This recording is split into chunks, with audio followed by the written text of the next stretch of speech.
देख रहे हैं खबरदार। मैं हूं श्वेता सिंह। सबसे पहले खबरों को खबरदार के लेंस से देख लेते हैं। आज भारत ने कोरोना वैक्सीन लगाने के सारे रिकॉर्ड तोड़ दिए। आज प्रधानमंत्री नरेंद्र मोदी के 71वें जन्मदिन पर सरकार ने रिकॉर्ड वैक्सीनेशन का लक्ष्य रखा था और यह लक्ष्य फॉर्मूला 1 वाली रफ्तार से पूरा हो गया। आज के दिन अब तक लगाई गई वैक्सीन डोज का आंकड़ा 2.25 करोड़ के करीब है और इसके लिए भारत के स्वास्थ्य कर्मियों की लगन और आम लोगों के उत्साह की प्रशंसा करनी होगी। आज की इस उपलब्धि ने दुनिया को यह बता दिया है कि भारत अगर ठान ले तो कुछ भी कर सकता है।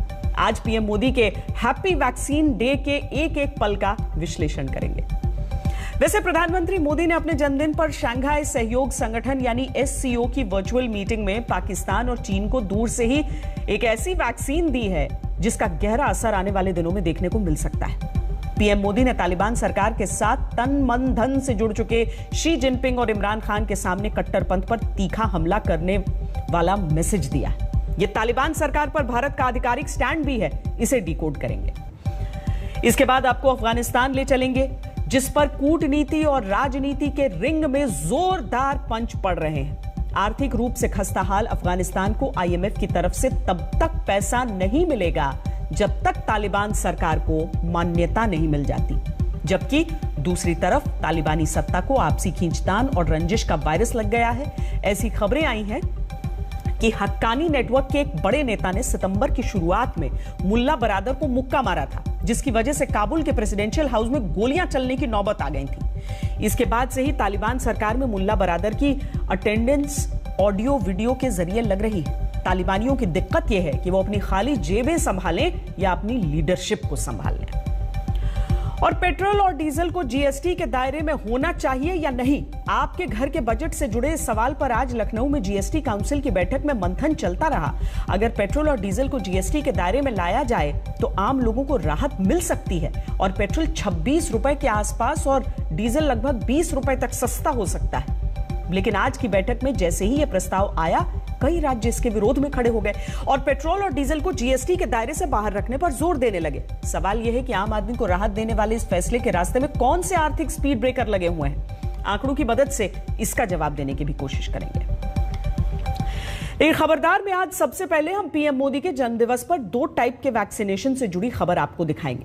पहले वो कोरोना वैक्सीनेशन जिसने आज सारे पिछले रिकॉर्ड तोड़ दिए और दूसरा वो अफगानी वैक्सीन जिसकी डोज आज पीएम मोदी ने चीन और पाकिस्तान को दी है। आज प्रधानमंत्री नरेंद्र मोदी का 71वां जन्मदिन बड़े ही रिकॉर्ड तोड़ तरीके से मनाया गया, क्योंकि इस दिन को यादगार बनाने के लिए सरकार ने रिकॉर्ड वैक्सीनेशन का लक्ष्य रखा था। इसे 2.25 करोड़ वैक्सीन डोज लगाकर सफलतापूर्वक हासिल कर लिया गया। यह पहली बार है जब देश में एक दिन के अंदर 2 करोड़ से ज्यादा वैक्सीन डोज लगाई गई हैं। वैसे एक डोज पीएम मोदी ने चीन और पाकिस्तान को भी दी। पीएम मोदी ने तजिकिस्तान की राजधानी दुशानबे में हो रहे शंघाई सहयोग संगठन समिट को आज वर्चुअली संबोधित किया। पीएम मोदी ने अफगानिस्तान के हालात का जिक्र करते हुए पाकिस्तान के प्रधानमंत्री इमरान खान और चीन के राष्ट्रपति शी जिनपिंग की मौजूदगी में कट्टरपंथ पर तीखा हमला बोला। एससीओ में चीन और पाकिस्तान को मिली मेड इन इंडिया वैक्सीन का असर दिखने में थोड़ा टाइम लग सकता है, लेकिन आज पीएम मोदी के जन्मदिन के मौके पर देश में कोरोना वैक्सीनेशन ने जो स्पीड दिखाई है उसका असर साफ दिखाई देने लगा है। ये प्रधानमंत्री नरेंद्र मोदी ने जो ट्वीट किया है आज, वैक्सीन की रफ्तार जिस तरीके से बढ़ती रही उस पर उन्होंने कहा है कि आज हर देशवासी के लिए गर्व का दिन है। डॉक्टर, वैक्सीन निर्माता, फ्रंटलाइन वर्कर्स, सबको बधाई, क्योंकि 2 करोड़ का लक्ष्य जरूर था। प्रधानमंत्री ने मीडिया को भी बहुत बधाई दी है और सबसे अहम चीज ये कि हर देशवासी के लिए गर्व का दिन है। लक्ष्य 2 करोड़ का था, लेकिन जिस रफ्तार से वैक्सीनेशन चलती रही 2.25 करोड़ पर आकर ही यह आंकड़ा अभी भी हल्के ही सही लेकिन आगे बढ़ रहा है। ये जो आंकड़ा हम आपको दिखा रहे हैं ये इस समय के लाइव वैक्सीनेशन का आंकड़ा है। दिन में बहुत तेजी से बढ़ा था, दिन खत्म होते होते थोड़ी सी इसकी रफ्तार धीमी अभी जरूर पड़ी है, लेकिन 2,24,56,984 ये आंकड़ा इस समय का लाइव वैक्सीनेशन का आंकड़ा है।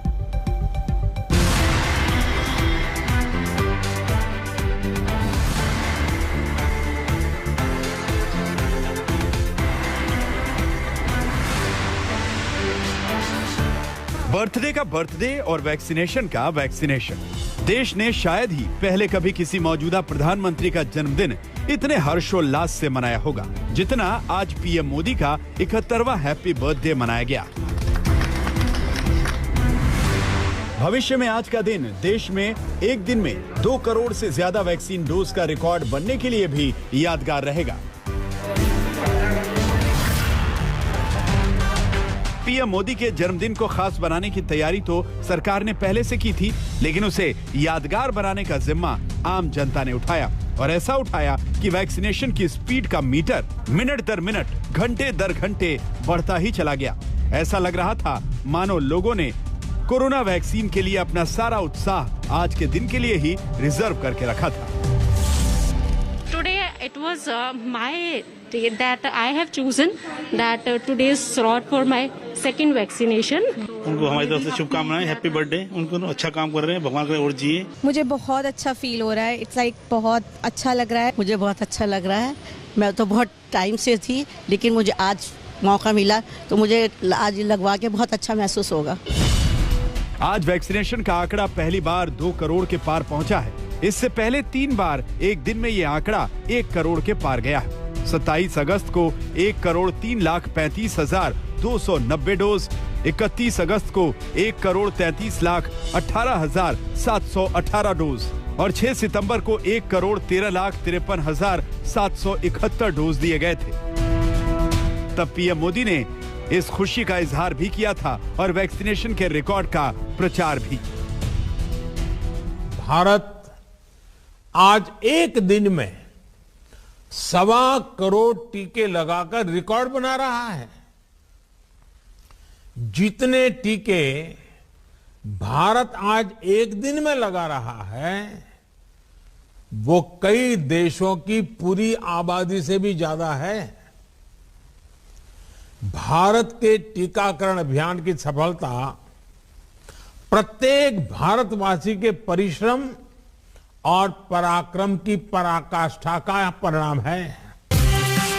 पीएम मोदी के जन्मदिन पर रिकॉर्ड टीकाकरण का लक्ष्य तो सरकार और बीजेपी ने तय किया था, लेकिन इस लक्ष्य को हासिल करने का बीड़ा खुद लोगों ने उठाया। आज के दिन को खास बनाने के लिए सभी राज्यों ने कोई कोर कसर नहीं छोड़ी थी। खासकर बीजेपी शासित राज्यों ने वैक्सीनेशन के रिकॉर्ड तोड़ने की पूरी तैयारी कर रखी थी। यूपी सरकार ने इसके लिए पहले से भी तैयारी की थी और अगर वैक्सीन की उपलब्धता की बात करें तो लगभग 45 लाख वैक्सीन इस वक्त उत्तर प्रदेश के पास मौजूद है। हालांकि वैक्सीनेशन को लेकर के पहले भी यूपी ने रिकॉर्ड बनाया है, जब लगभग 35 लाख का यह आंकड़ा यूपी ने छुआ था। लेकिन आज विशेष अभियान के तहत यूपी में भी वैक्सीनेशन लगातार जोरों पर है, जिसमें ज्यादा से ज्यादा लोगों को इस टीकाकरण से जोड़कर एक और नए रिकॉर्ड की तरफ यूपी बढ़ रहा है। बहुत बढ़िया माहौल है, एक उत्सव का माहौल रहता है हमेशा। और मैं तो बहुत पहले ही अपनी दोनों डोज लगवा चुका था। इनकी जैसे ही ड्यू हुई मैंने कहा नहीं आप भी लगवाइए, आज इनका लगवा रहा हूँ। और मेरे हिसाब से सबको लगवाना चाहिए, जितना जल्दी हो सके उतना जल्दी हमें इस टारगेट को अचीव कर लेना चाहिए। देश भर में 1 लाख से ज्यादा वैक्सीनेशन सेंटर्स पर पीएम मोदी के जन्मदिन को खास बनाने के लिए कुछ जगहों पर तो बहुत ही ज्यादा खास इंतजाम किए गए थे।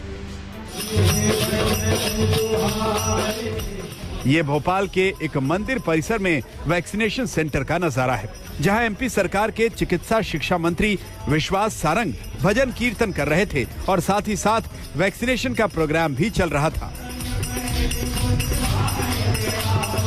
ये जो नरेला विधानसभा विश्वास सारंग की विधानसभा है, यहाँ पर जो मंदिर है उस मंदिर परिसर में ही टीकाकरण केंद्र बनाया गया है। ये देखिए नमो टीका अभियान, नमो टीका अभियान इसका नाम दिया गया है। पूरे मध्य प्रदेश के अलग अलग जगहों पर मंदिर परिसर या फिर मंदिर के आसपास या फिर धार्मिक गतिविधियों के साथ साथ टीकाकरण तेजी से मध्य प्रदेश में चल रहा है।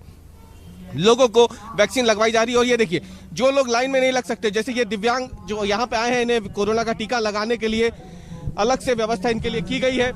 आज का हमारा टारगेट है कि हम लगभग 32 लाख लोगों को टीका लगाएंगे और मध्य प्रदेश में हमारा टारगेट है कि हम सितंबर के महीने में पूरी तरह से वैक्सीन पहला डोज हम लगा लेंगे।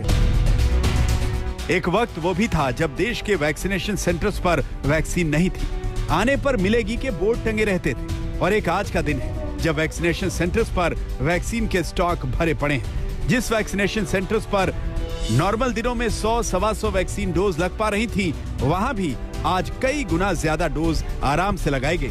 लोग पीएम मोदी को जन्मदिन की बधाई भी दे रहे थे और लंबे इंतजार के बाद वैक्सीन मिल जाने की दुआएं भी।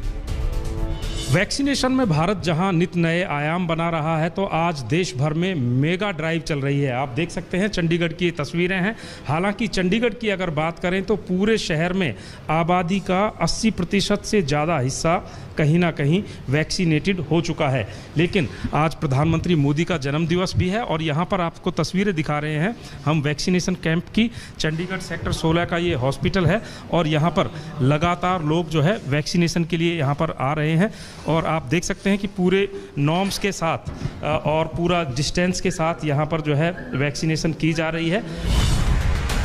पीएम मोदी के 71वें जन्मदिवस पर वैक्सीनेशन के रिकॉर्ड ने 4 चांद लगा दिए।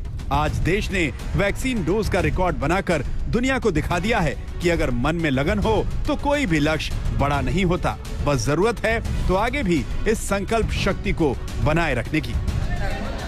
आज के दिन रिकॉर्ड वैक्सीनेशन से एक चीज साफ है कि भारत में लोग पहली और दूसरी डोज लगाने के लिए उत्सुक हैं और सरकार ने कहा है कि इसके लिए राज्यों को पूर्ण तरीके से टीका दे दिया गया है। टीके की कोई कमी नहीं है और इससे दिखता है कि भारत अपना पूर्ण वैक्सीनेशन का टारगेट दिसंबर आने से पहले खत्म कर देगा और भारत के लिए ये एक बहुत बड़ी अचीवमेंट मानी जाएगी। कैमरा पर्सन कृपाल सिंह के साथ मैं मिलन शर्मा, आज तक। भारत ने पीएम मोदी के जन्मदिन के मौके पर कोरोना वैक्सीनेशन का जो इतिहास रचा है वो एक नहीं बल्कि कई मायनों में वर्ल्ड रिकॉर्ड है, जिससे जुड़े कुछ अहम और दिलचस्प फैक्ट्स हम आपको बताते हैं। भारत ने एक ही दिन में न्यूजीलैंड की कुल आबादी से 4 गुना ज्यादा लोगों को वैक्सीन डोज लगाई है। भारत ने आज चीन के 28 जुलाई को 2,24,00,000 वैक्सीन डोज देने के रिकॉर्ड को तोड़ दिया है। आज वैक्सीनेशन की स्पीड इतनी तेज थी कि सारे ब्रेकर फेल हो गए। भारत ने आज केवल 6 घंटे में 1 करोड़ डोज देने का रिकॉर्ड भी बनाया है। 8 घंटे से कम समय में 1.5 करोड़ डोज लग गई थी, यानी अगली 50 लाख डोज सिर्फ 2 घंटे में ही लग गई। महज 9 घंटे में 2 करोड़ वैक्सीन लगाने का आंकड़ा पार कर लिया गया, यानी 1 से 2 करोड़ डोज लगने में सिर्फ 3 घंटे लगे।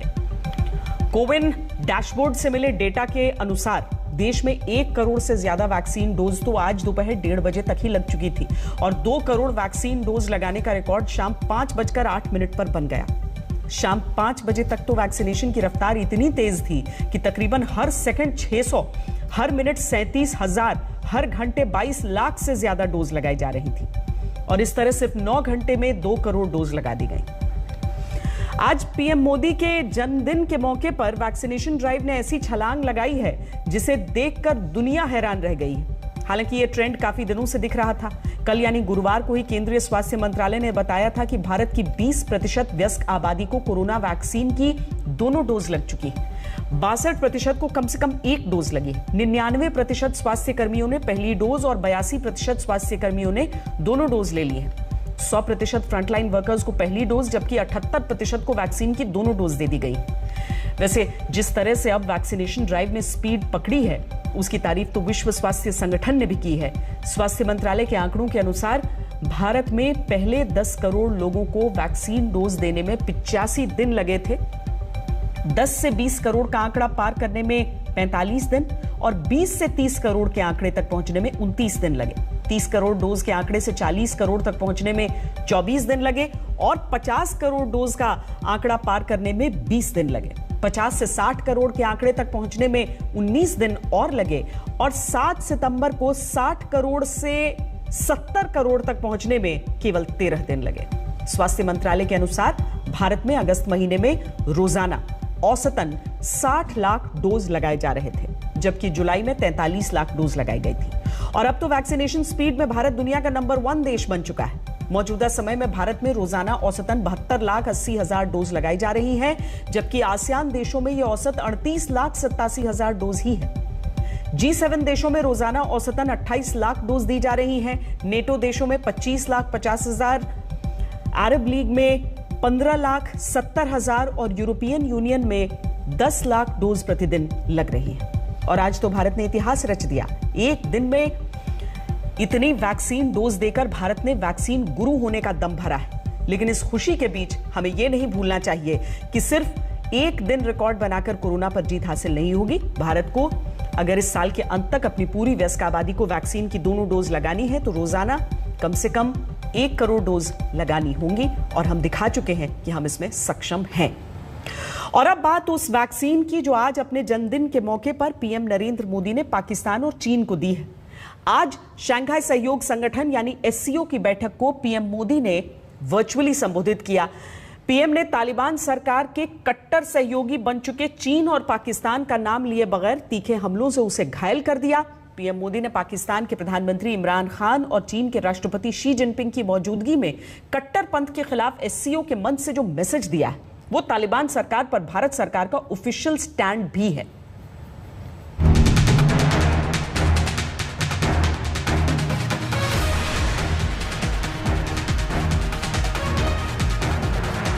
तालिबान सरकार के कट्टर समर्थक पाकिस्तान को चेतावनी। मेरा मानना है कि इस क्षेत्र में सबसे बड़ी चुनौतियां शांति, सुरक्षा और ट्रस्ट डेफिसिट से संबंधित है और इन समस्याओं का मूल कारण बढ़ता हुआ रेडिकलाइजेशन है। तालिबान के अब्बा जान चीन को चेतावनी। आपसी ट्रस्ट सुनिश्चित करने के लिए कनेक्टिविटी प्रोजेक्ट को कंसल्टेटिव, पारदर्शी और पार्टिसिपेटरी होना चाहिए। इनमें सभी देशों की टेरिटोरियल इंटीग्रिटी का सम्मान निहित होना चाहिए और इसलिए मंच था शंघाई सहयोग संगठन का। मुद्दा था अफगानिस्तान के मौजूदा संकट का। पीएम मोदी तैयारी करके बैठे थे और मौका मिलते ही तालिबान सरकार के कट्टर समर्थक पाकिस्तान को हैवी डोज दे दी और कट्टरपंथ पर उसकी क्लास लगा दी। मेरा मानना है कि इस क्षेत्र में सबसे बड़ी चुनौतियां शांति, सुरक्षा और ट्रस्ट डेफिसिट से संबंधित है और इन समस्याओं का मूल कारण बढ़ता हुआ रेडिकलाइजेशन है। अफगानिस्तान में हाल के घटनाक्रम ने इस चुनौती को और स्पष्ट कर दिया है। इस मुद्दे पर एससीओ को पहल लेकर कार्य करना चाहिए। एससीओ की मीटिंग में चीनी राष्ट्रपति शी जिनपिंग भी हाजिर थे, लेकिन उनकी मौजूदगी भी पीएम मोदी को अफगानिस्तान से लेकर एलएसी तक ड्रैगन की चालबाजियों को बेनकाब करने से रोक नहीं पाई। आपसी ट्रस्ट सुनिश्चित करने के लिए कनेक्टिविटी प्रोजेक्ट को कंसल्टेटिव, पारदर्शी और पार्टिसिपेटरी होना चाहिए। इनमें सभी देशों की टेरिटोरियल इंटीग्रिटी का सम्मान निहित होना चाहिए। इन सिद्धांतों के आधार पर एससीओ को क्षेत्र में कनेक्टिविटी प्रोजेक्ट के लिए उपयुक्त नॉर्म्स विकसित करने चाहिए। भारत के लिए ये चौथा मौका है जब वो एक पूर्ण सदस्य के तौर पर एससीओ सम्मेलन में शामिल हुआ। भारत और पाकिस्तान को साल 2017 में एक साथ एससीओ की पूर्णकालिक सदस्यता हासिल हुई थी। साल 2001 में एससीओ ने आतंकवाद से लड़ने को अपना सबसे बड़ा मकसद बनाया था। पीएम मोदी ने एससीओ को एक बार फिर उसका मकसद याद दिलाया है। यदि हम इतिहास पर नजर डालें तो पाएंगे कि मध्य एशिया का क्षेत्र मॉडरेट और प्रोग्रेसिव कल्चर और वैल्यूज का एक प्रकार से गढ़ रहा है, किला रहा है।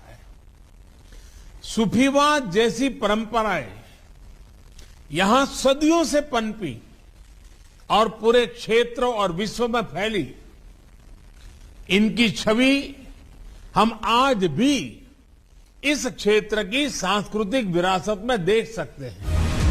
एससीओ के समिट में पीएम मोदी तालिबान के खिलाफ एक साझा लड़ाई लड़ने के लिए सदस्य देशों को प्रेरित कर रहे थे, लेकिन पाकिस्तान के प्रधानमंत्री इमरान खान एक बार फिर तालिबान की वकालत करने उतरे और तालिबान सरकार को मान्यता देने के लिए गिड़गिड़ाने से लगे। the international community must approach the new reality in Afghanistan with a new perspective based on a realistic assessment and pragmatic approach. Our core collective interest has to be to help stabilize the security situation, prevent any renewed conflict, and prevent mass exodus. It is equally in our interest to ensure that Afghanistan does not again become a safe haven for terrorist entity. For this, the Taliban must take every measure to honor their commitments. Imran Khan ने एक बार फिर साबित कर दिया कि दुनिया तालिबान सरकार के बारे में जो भी सोचती हो, लेकिन तालिबान के लिए पाकिस्तान के दिल के दरवाजे हमेशा खुले थे, खुले हैं और खुले रहेंगे।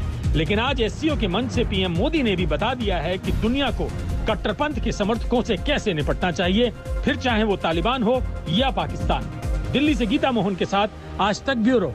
अब आपको अफगानिस्तान ले चलते हैं, जो पैसे पैसे को मोहताज है और जिसकी दाने दाने को तरसने की नौबत आने वाली है। आईएमएफ ने अफगानिस्तान के लिए फंड रिलीज करने से हाथ खड़े कर दिए। विदेशी बैंकों में रखी संपत्ति अभी तक फ्रीज है। खुद तालिबानी विदेश मंत्री दुनिया को चीख चीख कर अपनी कंगाली की कहानी बता रहा है, लेकिन तालिबानी नेता सत्ता के बंदरबाट में बिजी हैं।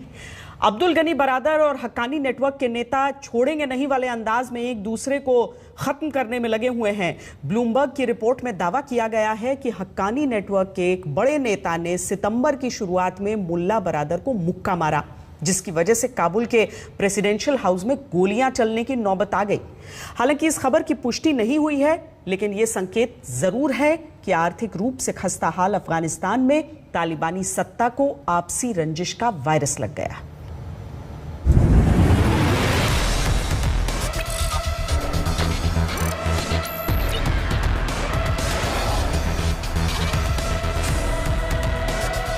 पगड़ीधारी तालिबान की गिरहें तेजी से खुल रही हैं। खुद को मजहब का मुख्तार बताने वाले तालिबान की एकजुटता सत्ता की गर्मी से पिघलने लगी है।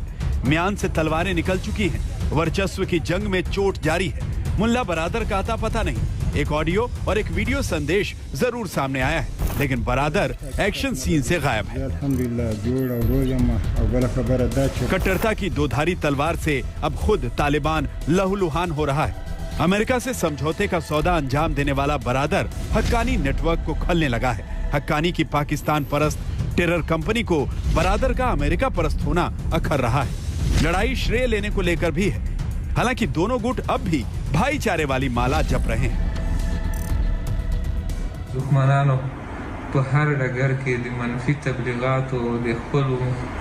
तालिबान सरकार में किसी तरह का कोई मतभेद नहीं है। खासकर मेरे और मुल्ला बरादर के बीच अनबन की अफवाह गलत है। तालिबान एक है और हम सारे नेता एकजुट हैं।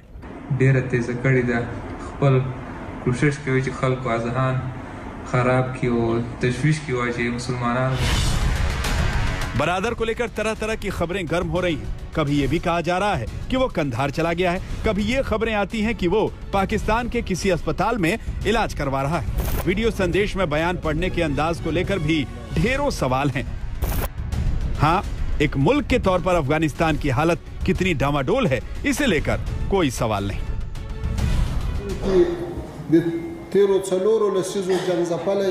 अफगानिस्तान पिछले 3-4 दशकों से युद्धग्रस्त देश रहा है। इसने विनाश और सभी तरह की परेशानियों को देखा है। अफगानिस्तान को बम और मिसाइलों से मारा गया है। अफगानिस्तान को विभिन्न क्षेत्रों, विशेष रूप से शिक्षा, स्वास्थ्य और विकास में अंतर्राष्ट्रीय समुदाय की मदद की जरूरत है।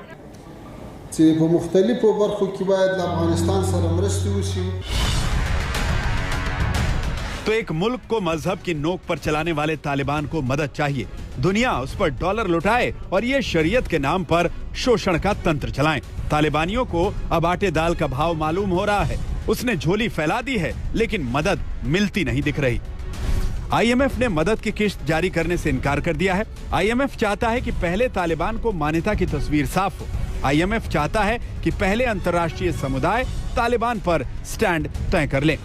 तालिबान को उम्मीद की चिंगारी मिली है जिनेवा में एक डोनर कॉन्फ्रेंस से, जहां से $1.2 बिलियन यानी करीब 8,000 करोड़ रुपए की मदद का वायदा आया है। इस कॉन्फ्रेंस की पहल संयुक्त राष्ट्र ने की थी मानवीयता के आधार पर, लेकिन मददगार संयुक्त राष्ट्र संघ ने भी अपना दायरा बता दिया है। साफ साफ कह दिया है कि मदद तो सही, लेकिन अफगानिस्तान के हालात बदल जाने की उम्मीद ना करें। I think there is an expectation that is unfounded. I mean, we have a number of countries that have used hundreds of thousands of soldiers for decades, that have spent trillions for decades. And to think that even if they have failed with all these resources to fix the problems of Afghanistan, the UN can now, without that money and without those forces, the UN can now solve the problems that they didn't solve for decades, is of course a fantasy. Taliban पूरी दुनिया के लिए ना निगलने ना उगलने वाली मुसीबत बन गया है। चीन, पाकिस्तान जैसे उसके कुछ शुभचिंतक देश जरूर हैं, जिनकी बाँछें खिली हुई हैं। बाकी मुल्कों के लिए वो बस एक बारूद का ढेर है, जहां रह रहकर चिंगारी लगेगी, विस्फोट होगा और तबाही भी होगी। आज तक ब्यूरो। अब आपके काम की एक खबर। कोरोना काल में आज जीएसटी काउंसिल ने पहली बार आमने सामने बैठकर मीटिंग की। लखनऊ में हुई इस जीएसटी काउंसिल की बैठक का एक बड़ा एजेंडा पेट्रोल डीजल को जीएसटी के दायरे में लाने को लेकर था, लेकिन पेट्रोल डीजल को जीएसटी में लाने का फैसला नहीं हो सका। पेट्रोल डीजल की कीमतों के जीएसटी के दायरे में नहीं आने की वजह साफ है, क्योंकि सभी राज्यों की सहमति नहीं हो सकी। पेट्रोल डीजल को जीएसटी के दायरे में लाने से खजाने पर चोट की जो चिंता केंद्र और राज्यों की है, इसे समझने के लिए हमने मार्च में आई एसबीआई की रिसर्च रिपोर्ट पढ़ी। एसबीआई रिसर्च रिपोर्ट के अनुसार अगर जीएसटी का रेट 28% रखा जाए और पेट्रोल पर सेस 30 रुपए प्रति लीटर और डीजल पर सेस 20 रुपए प्रति लीटर रहे तो 2021-22 में केंद्र और राज्यों को 1 लाख करोड़ रुपए का घाटा होगा। रिपोर्ट में बताया गया था कि इससे 2021-22 में जीडीपी को 0.4% का नुकसान होगा। राज्य और केंद्र इस घाटे को सहने के लिए तैयार नहीं है, जबकि एसबीआई रिसर्च की इसी रिपोर्ट में बताया गया कि जीएसटी लागू होने से पेट्रोल सस्ता होने के बाद उसकी खपत 2021-22 में ही 10% और डीजल की खपत 15% बढ़ जाएगी। यहां आपको पेट्रोल और डीजल की कीमतों को देखना चाहिए। 16 सितंबर को दिल्ली में प्रति लीटर पेट्रोल 101 रुपए 19 पैसे का था। इसमें बेस कीमत 40 रुपए 78 पैसे और माल भाड़ा 32 पैसे मिलाकर 41 रुपए 10 पैसे हो गया। यानी डीलर को मिलने वाली कीमत यही थी, लेकिन इसमें केंद्र सरकार का टैक्स यानी एक्साइज ड्यूटी 32 रुपए 90 पैसे, डीलर का कमीशन 3 रुपए 84 पैसे और राज्यों को मिलने वाले वैट के 23 रुपए 35 पैसे जुड़ गए। तो आम आदमी को मिलने वाले पेट्रोल की कीमत 101 रुपए 19 पैसे हो गई। इसी तरह 16 सितंबर को दिल्ली में डीलर को मिलने वाले डीजल की कीमत 41 रुपए 27 पैसे थी, लेकिन अब जब इसमें 31 रुपए 80 पैसे एक्साइज ड्यूटी, 2 रुपए 59 पैसे डीलर का कमीशन और 12 रुपए 96 पैसे वैट जोड़कर आम आदमी ने 88 रुपए 62 पैसे में 1 लीटर डीजल खरीदी। अब एक बार फिर से एसबीआई रिसर्च की मार्च की रिपोर्ट के पन्ने पलटेंगे तो पता चलेगा कि अगर 28% जीएसटी के साथ पेट्रोल पर 30 रुपए प्रति लीटर सेस लगे और डीजल पर 20 रुपए प्रति लीटर सेस लगे, इसके अलावा अगर कच्चा तेल $60 प्रति बैरल रहे और $1 की कीमत 73 रुपए रहे तो पूरे देश में पेट्रोल सिर्फ 75 रुपए लीटर मिलेगा। यानी इन सारे फैक्टर्स के साथ दिल्ली में 16 सितंबर को आम आदमी पेट्रोल पर 26 रुपए 19 पैसे प्रति लीटर बचा ले जाता अगर पेट्रोल जीएसटी के दायरे में होता, जबकि इन्हीं फैक्टर्स के साथ पूरे देश में डीजल 68 रुपए लीटर में मिल सकता था और 16 सितंबर को आम आदमी डीजल पर 20 रुपए 62 पैसे प्रति लीटर बचा ले जाता। जुलाई 2017 में जब जीएसटी लागू किया गया तब पेट्रोलियम को जीएसटी के दायरे में लाने का फैसला जीएसटी काउंसिल के ऊपर छोड़ दिया गया। केंद्र और राज्यों को जीएसटी काउंसिल में सिर्फ आम सहमति बनानी है, कोई संवैधानिक बाध्यता नहीं। जून में केरल हाईकोर्ट ने अपने एक फैसले में जीएसटी काउंसिल से पेट्रोलियम पर फैसला लेने को कहा था, लेकिन जीएसटी काउंसिल इस पर फैसला नहीं ले सका है। On the direction of the court, today it was brought on to the table for discussion. Members spoke very clearly that they wouldn't want it to be included in the GST. Several members said it very clearly. This will be reported to the High Court of Kerala that we have discussed, and the GST Council felt that it wasn't the time for them to bring the petroleum products into the GST. What about petrol and diesel eventually? इस पे कोई decision नहीं हुआ। No decision, was it taken up? वो obviously agenda में था और taken up हुआ था। Swiggy and these food apps? उन पे तो ये तय कर दिया गया कि जो टैक्स का कोई नया टैक्स नहीं लगाया गया, टैक्स पहले से ही लगता है, लेकिन स्विगी कहाँ टैक्स लगेगा, टैक्स का पेमेंट कहाँ होगा, उसका एक लेवल तय किया गया है।